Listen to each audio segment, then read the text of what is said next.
Hey, CJN podcast listeners, Michael Freeman here, executive producer. I wanted to share that the CJN has earned 6 Simon Rockhour Awards this month, the Jewish Pulitzers, as some folks call them. We took home awards for magazine writing and design, and for feature stories on a Holocaust music project, BDS on Canadian campuses, and 4 women who discovered they were sisters in their golden years, thanks to 23andMe. But we can't create award-winning journalism without your help. If you value independent Jewish journalism, please consider supporting us today at thecjn.ca/donate.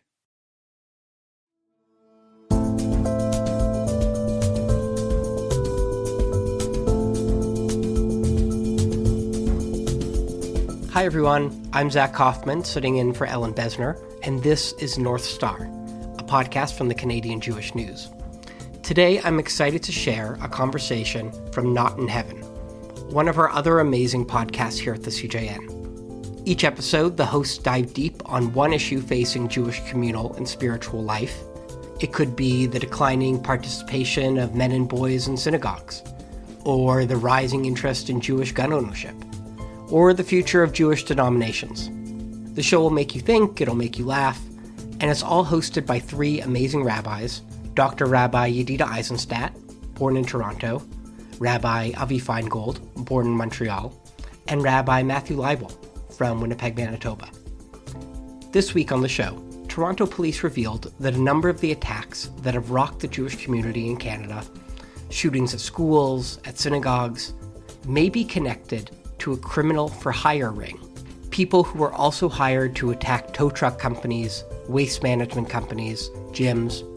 How does it change how the community thinks about these attacks? If they were motivated by financial gain versus ideology? How does it change what we're asking from political leaders to do about them?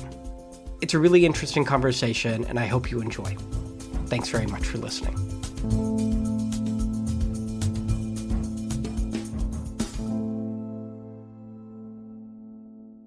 We believe in peacekeeping, not policing, diversity, not assimilation, and that the beaver is a truly proud and noble animal. That's extensive. That is intense that you know that.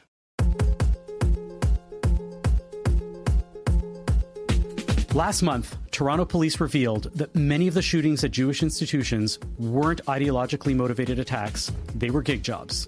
Teenagers hired to damage buildings, any buildings, for cash. So on today's show, we asked, if the perpetrator doesn't hate Jews, does that change the fear or the policy response? Can you have anti-Semitism without anti-Semites?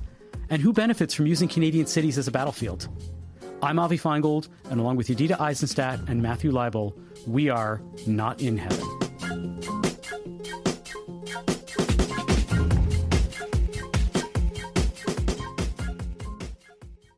I got to shul early enough that the woman who was like organizing the honors for the women in our shul could ask me early enough if I wanted to say the prayer for the U.S. and for the state of Israel. And I tried to say yes. And when I got up there, it hadn't even occurred to me that it was July 4th, which I only realized after the fact. So probably I should have said something about that.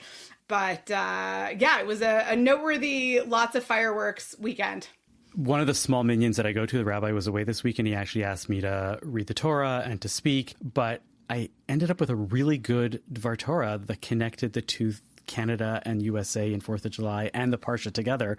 In a super nutshell, it was like there's a difference between Pinchas and the daughters of Tzilofchad, in that Pinchas shot first and then worried about whether it was the right thing to do afterwards. He didn't ask whether it's the right thing to do. He just did it. And the daughters of Tzilofchad, they asked nicely, and they got the law changed for them. And Pinchas is like the American Revolution. You say, this isn't right. We're going to shoot first, and we'll wonder if this country is going to work out. And the daughters of Tzilofchad are like Canada. If you ask nicely, you still end up with a wonderful country. And the law changes. Bravo. That's so it's very, what very clever. The right-wing influencers here would call low-T Canada. Yeah, maybe. Yeah. I got to invoke.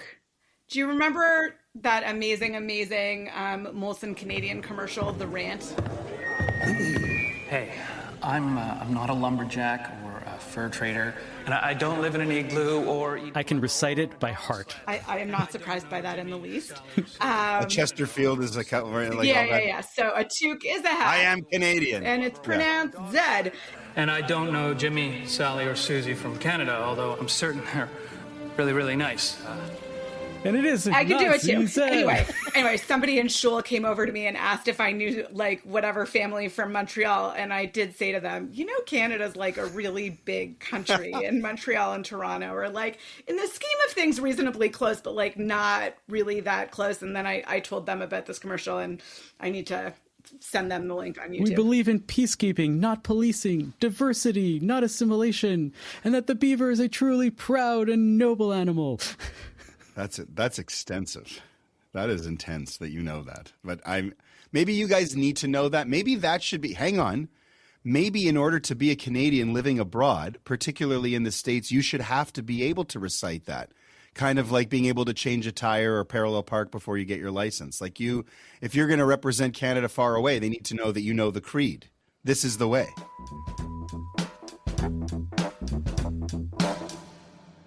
I want to talk about the incidents that have happened that we have talked about several times already that have been perpetrated against the Jewish community in Canada, in Toronto and Montreal, and in Vancouver and elsewhere.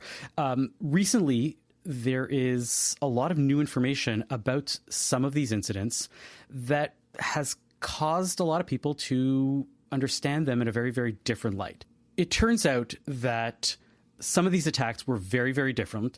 Essentially, these were teenagers who basically were gig terrorists, maybe we can call them that.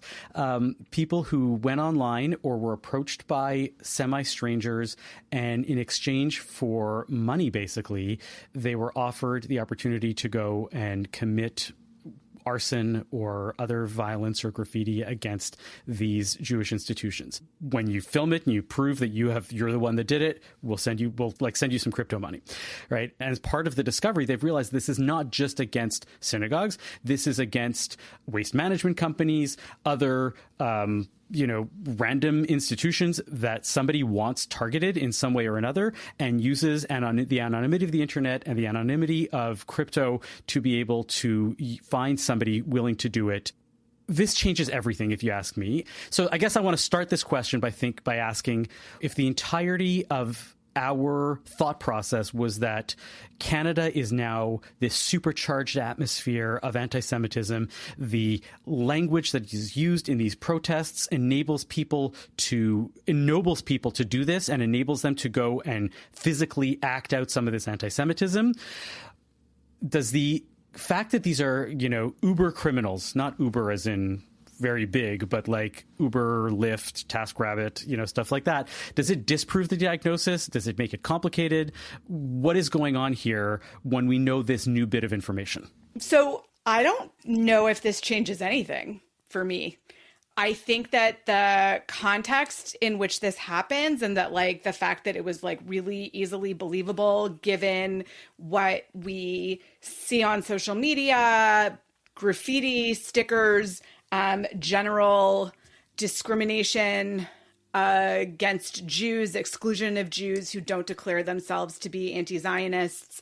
Like all of that isn't erased by the fact that these were gig violent perpetrators. And the fact is that the people who were paying them, likely working for the Iranian government, were, doing the thing that people have been chanting for a long time, including in Canada. Like, as far as I can tell, this is globalizing the Intifada, right? This is taking the fight to Western countries and using the Jews to destabilize them. I don't really think this changes very much at all. Matthew, you got something? Well said. I think Yadina makes some just chilling but very obvious points that if someone came along and torched your synagogue and something terrible happened, like if it was at 3 a.m, but God forbid someone was in there, the fact that it was a gun for hire isn't going to change the disastrous Like it's lucky that this is just in the middle of the night. As far as the whole climate and the whole big picture thing that this is happening in, I don't know that we get to rest easy just because it's not our neighbor, but it's some guy who's hiring our neighbor. I don't know. I'm kind of with her, at least on the outset. But Avi, you can convince me otherwise. Go for it. Let's think about it like this, and this is coming from the way in which the Jewish community, and especially some of the larger Jewish community institutions in Canada, have been thinking about this. The dialogue has been heated since October 7th. It's been rising and rising and rising. This is going to lead to increased violence, to an event like at Bondi Beach or something like that, and we need to take care of everything now. We need to lower the rhetoric, and we need to make sure that none of this happens. What I would argue is that the rhetoric may be increasing, but if the only thing that is getting people to start being physically violent towards synagogues, even in this manner, is needing to be paid a lot of money by somebody who you don't even know, and you're doing it for any other mafia-related torching of a waste management. I don't know if it's mafia-related. I have no idea. But the report showed that there were many non-synagogue institutions that had been targets in the same sort of way by the same networks of people. Some of them may have been paid by Iran. Some of them may have been paid by somebody else. So the fact is that the rhetoric is there, 100%. The violence is there, but you haven't yet made the connection between the two, because if the only reason why somebody is creating that violence is because they're getting paid, then that break happens. So first of all, I think it remains to be seen if all of these acts are being coordinated by some actually brilliant mastermind in Iran. I will give them a lot of, I think this is brilliant.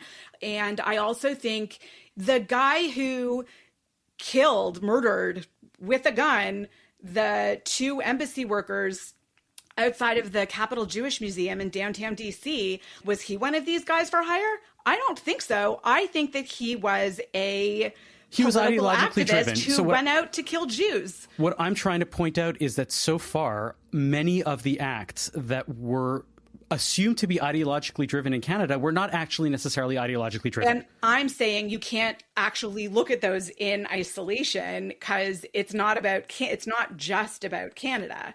But also, we don't know if it was 100% of them that are this, or if it's 50% of them that are this. And I don't think that we can separate the acts of violence from the rhetoric. And the rhetoric, granted, is what made the violence believable and authentic. And it still is. I think that the thing here is that the Jewish community doesn't feel any less terrorized because it wasn't necessarily originating in Canada. I don't feel better about that. It definitely makes it more complicated, but those synagogues were still attacked because they were synagogues inside of a Jewish community, and the quality of that kind of violence is still qualitatively different than whatever other kind of motivated violence against a, waste disposal company or tow truck company.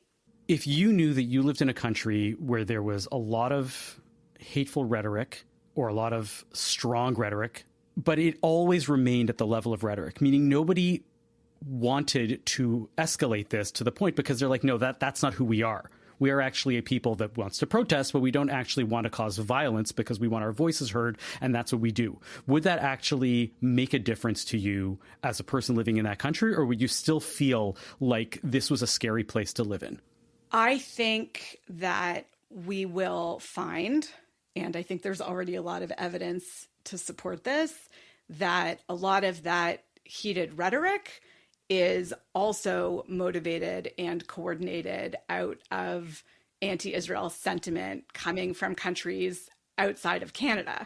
So, I think this is a coordinated campaign. I guess to Avi's point, Yedida, the violence, the physical violence against Jewish people, thank God in Canada, has been very, very low. And these incidents that have been mostly in Toronto and in Montreal, You know, I'm talking like a Jew from Winnipeg. Like, there are protests. Winnipeg's big enough that we've got multiple corners, Confusion Corner, Grant and Kennison, where there are targeted large protests, the rhetoric we're talking about. But we've not had, they had some spray painting, but everyone followed that story, and it was a mental health issue, and it was a lot of different locations, and there were Muslim-owned businesses that were targeted as part of the same spree. But these couple of incidents that are now being described, or almost kind of the scariness is being deflated from them by saying, well, hang on, it was just somebody from away who paid somebody to go and shoot it in the middle of the night.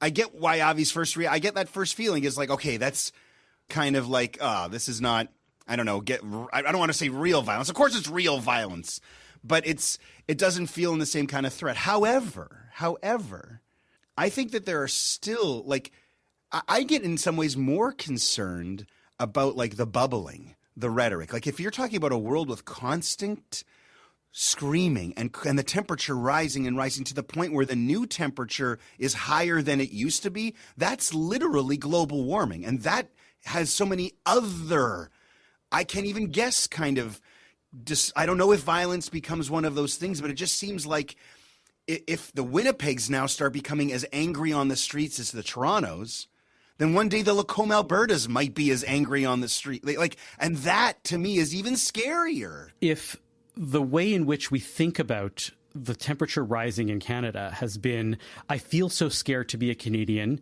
There's so much violence against Jews. Look at this incident, look at that incident, look at that incident. And then you find out that that's not actually Canadians doing that. That's being orchestrated overseas. Then all of a sudden, do you feel safer knowing that? But my answer to you is I'm saying yes and no. Like, I think it's the same thing. Like, I think in the short term, I feel yes, better. But in the long term, I don't think any of the real big problems are being answered. Like, I wasn't personally, if we're talking about Matthew Leibel again here, I wasn't personally affected by that shooting at 3 a.m. at a synagogue, right? But I am, like all the other Jews, personally affected by the constant rising temperature, by whatever you want to say, school boards looking the other way, governments looking the other way, police looking the other way. Like, just because the incidents weren't perpetrated by other Canadians in the same kind of old-fashioned, like, homegrown way, I don't know what we're calling it. I think it also, even if it's being coordinated from overseas, right? Like, the Jewish community knew that it was being targeted because it was a Jewish community. And the young man in Montreal who firebombed the synagogue, who part of his defense is, well, I didn't realize it was a synagogue. It didn't register for me that it was a synagogue. Well, you're still throwing a firebomb into a building and trying to set it on fire. So probably you shouldn't do that. And, like, would it really, like, the whole, like, that whole thing is crazy, but also to tell the Jewish community that they're being randomly targeted is just patently absurd. No, I don't think they're being randomly targeted. No, that's of course not. Yeah. So hold on a second. So let's look at what the government has been promising and what the Jewish community keeps saying is not enough. It's not enough. We have to crack down. We have to crack down. We have to crack down. It changes the calculus of what we should be asking for. The same way that when Canada was being used in international incidents with regards to China or with regards to India, and Canada said this is not acceptable, right? This is exactly the same sort of thing. That's the response we should be asking for, and not saying, well, you see, the rhetoric in Canada is so strong that it's causing everybody to have violence, and we need to tone things down, and we need to create, right? What Yedida is saying is 100% right, but it's basically sending the message to anybody who might take money off of the internet to firebomb anything, that there's a zero tolerance, that we're going to pretend as if the motive that you had was just as strong because you're the actor for somebody else. You're going to have to take the fall for them too. I actually did a little research before we started taping into the I would hope you have data That's your job. On deterrence, on whether or not, harsher sentences actually deter people from committing their crimes. And it seems like really on the margins, but otherwise minimally. Listen, I will absolutely grant that the 19-year-old who shot at the U.S. consulate downtown because they were hired to do so and videotaped it so that they could get paid, that it's their motivation is different than somebody who is doing that because they hate the United States and so, was going to do that themselves. I think that definitely muddies the waters here.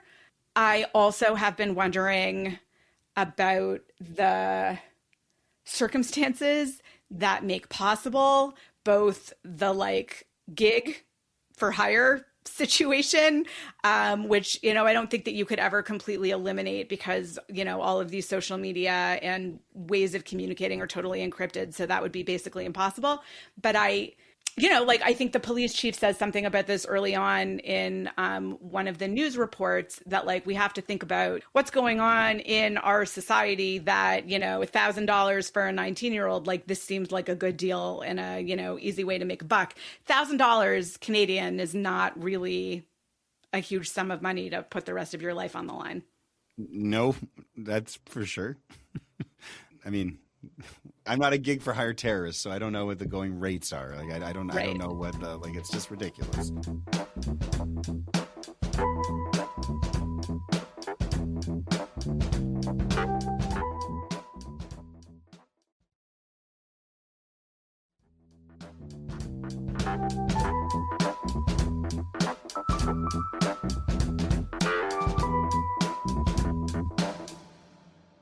I digressed. The question of policy prescriptions and whether or not this changes the government of Canada's reaction, like after October 7th, knowing that like Israel would react basically the way that it did, I think Canadian Jews sort of like braced for being blamed for it because that's inevitably what happens. And it was also really interesting to see, certainly on American campuses, I assume also on Canadian campuses, that like even before Israel responded at all, there were marches against Israel, like of course, a day or two after October 7th. So what I'm trying to say is that I think that a lot of the campus activity is also coordinated from outside factors. Look, and we see it on social media. It's on TikTok. It's on Instagram. It's all over the place.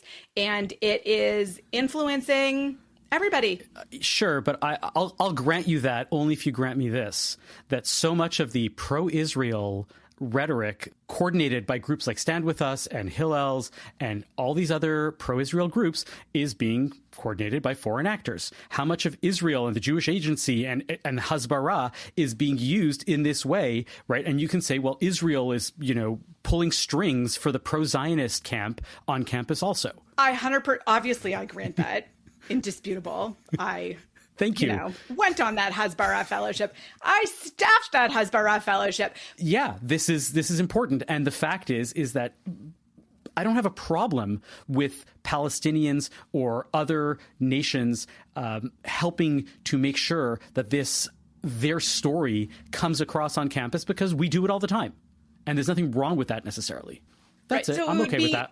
Interesting to investigate, and I have done zero research on this, whether there are laws about foreign influence in campus activities. It's part of the culture war now, and I don't think it's good for anybody. And as everything becomes more polarized and extreme and the ability to have a conversation and see complexity and nuance, here we are. I had a friend who posted on social media this week something about... And he was posting about the Jewish community, especially the Zionist community's desperate need to hold on to this narrative that Qatari money is behind all of this work and that there's so much dark Qatari money behind it and not actually saying to yourself, well, how to take a step back and look at what's happening. And it turns out that it's partially true. It's not necessarily Qatari money. We don't know where the money's coming from necessarily, whatever the reason. But the fact is that there's international money that is paying for these incidents to happen, partially vindicates the Jewish community. But I guess his post started to ask the question for myself. My language is not good today. He got you to start thinking about. He got me starting to think about how we need to create this narrative about what's going on in North America in a way that exonerates us, that says it's not our fault, that we've been doing all the right things, and that there's this billion-dollar, trillion-dollar campaigns that are being poured into North America to make sure that the pro-Palestinian side is the biggest and best side possible, and we have to fight it, but we've been outmatched. We're still the underdogs in this because we don't have the resources that Qataris have. I don't know. The question of the policy prescriptions and the relationship between the rhetoric and the violence, again, I don't really think that Canada can separate them, because if MI whatever in England finds that the, people who've been stabbing Jews in the Jewish neighborhoods of London, even if they were paid by outside actors, those people are still maimed or dead. I don't think it really changes that much. And I do think that there is a relationship between rhetoric and violence. And while I was prepping, I was thinking a lot that, I think actually the violence for hire that intentionally did not actually kill anybody, but just scared people and intimidated by shooting at empty buildings or firebombing empty buildings in the middle of the night, it crosses that bridge from the rhetoric into the violence, right? So it's baby violence, and then baby violence begets more violence. It's just, testing the waters to see how the police and the government react. Are they going to do anything in defense of their communities, right? And I think it's part of this plan to destabilize, and it was working. It is working. It's still working, right? Because we're having this conversation about okay, now, how do we make Jews feel secure? What should the government do? Does this change anything? Are the Jews crazy because it, may or may not change anything for them? They still feel discriminated against and, held responsible for Israel's actions, and the world can't understand why they feel this way or why Israel's important. There's just, it's not, I don't know how it changes so much. What you're asking is that ideological anti-Semitism has this policy solution, whereas violence that is gig based, that is international, is a lot harder to deal with because it becomes chaotic. You can just throw money at any sort of violent criminal and they're going to go and do it. I don't think that's the case, right? I think that ideological anti-Semitism does not have a policy solution. Right. Right. It's very, very hard to change people's minds if they really are ideologically motivated to hate Jews. Gig-motivated violence is actually probably much easier to deal with, because you basically say, if you're going to take money off of the internet to commit a violent act, whether it's against a waste management company or against a synagogue, right, this is the punishment, and the punishment is going to be way higher because you've decided that you're going to become a criminal for hire. We're going to punish this in a certain way, and we're going to punish it in a much stronger way. And then all of a sudden people have to decide to themselves, is this worth it or not? I think that the difference between what you're saying and what I'm saying is that you think that the distance between the anti-Jewish rhetoric and the anti-Jewish violence is much greater than I do.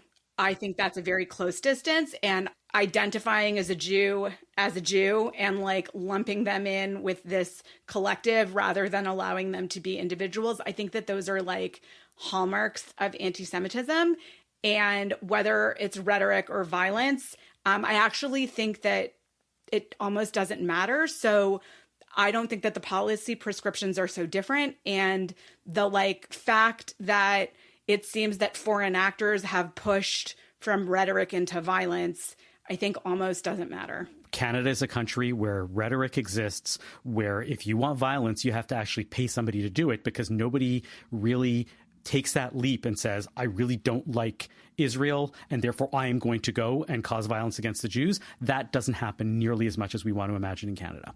That's my point. But I think that the feeling that Canadian Jews are feeling of my neighbors aren't the neighbors that I thought they were, and this country isn't the country that I thought it was, I think that we would be feeling that,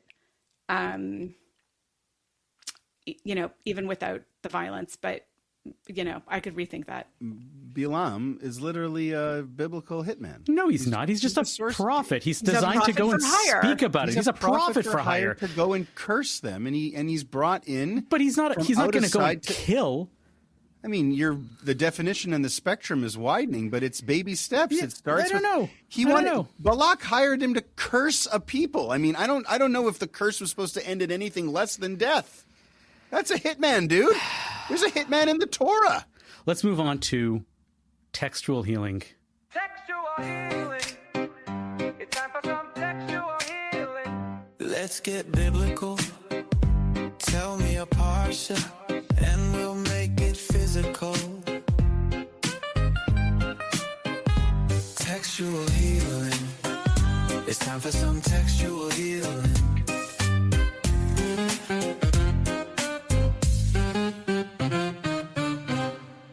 We are at the end of the book of Bamidbar. Matthew, you always say that I'm at the end.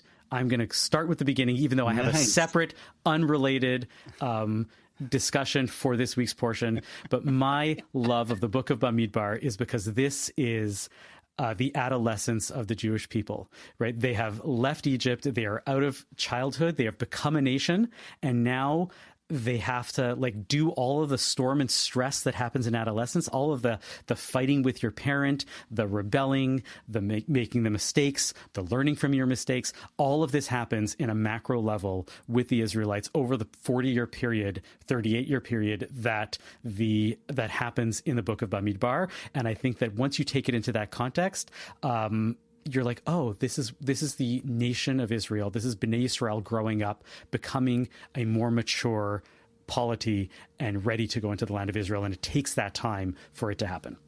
That's very nice. That's a nice sentiment. To me, the stories in Exodus are still always going to just crush all the other stories in the Torah. So you can have your nice little thought here. You sound like one of those people rationalizing to me which one of the Coen brothers movies is the best movie. And I'm just like, it's Fargo. I would never or do it's that. No Country. Like they crushed. Those are the ones that crush.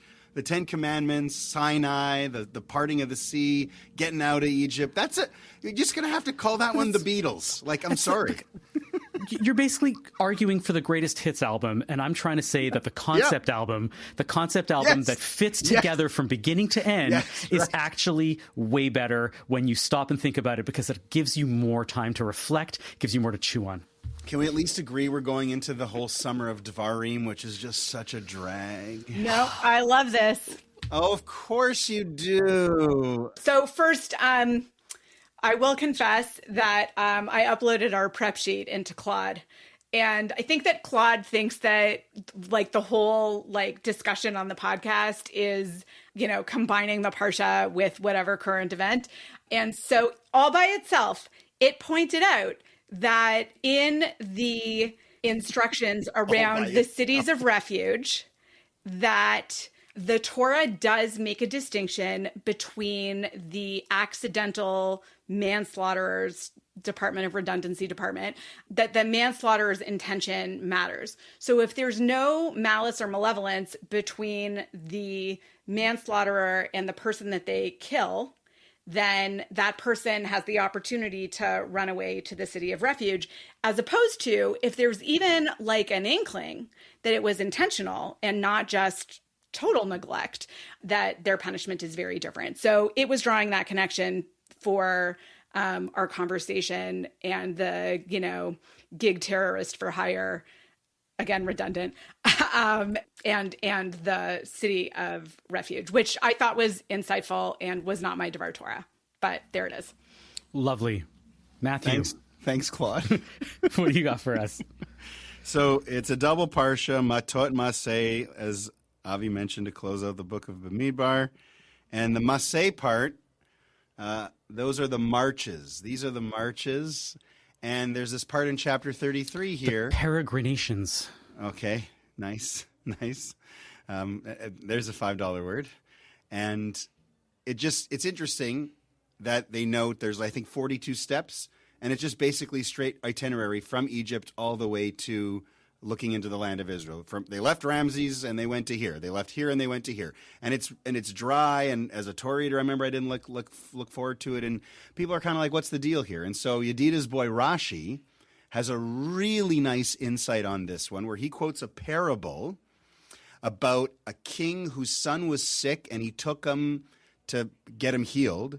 And then afterwards, they were recounting the journey, and the king said, this is where we slept, this is where you had the headache, this is where you got chilled, right? And it got me to thinking, you know, if you've ever gone on a family trip or any other kind of trip, it seems to be like a family trip because there's this idea of, like Avi said, Bnei Israel are the adolescents, they're the younger, and God, kind of recounting the whole story as the parent, there is that difference in experience.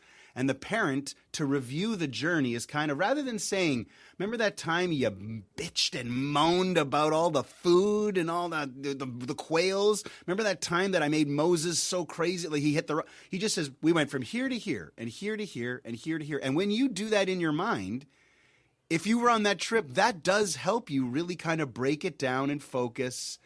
It's like the reader didn't need to know what happened in those places, but for the people who heard it, they went from here to here. At the end of the journey, it really is kind of the opposite of a boring list of places, and it's a memory exercise. It's a way of encapsulating the whole journey that Avi's talking about, this period of growth, into literally a physical journey with the stops along the way, some stops longer than others. And Rashi's use of the parable points out that what I always viewed as a really, really rough spot in the Torah, as usual, is usually somewhere in the Torah that contains deep and wonderful textual healing.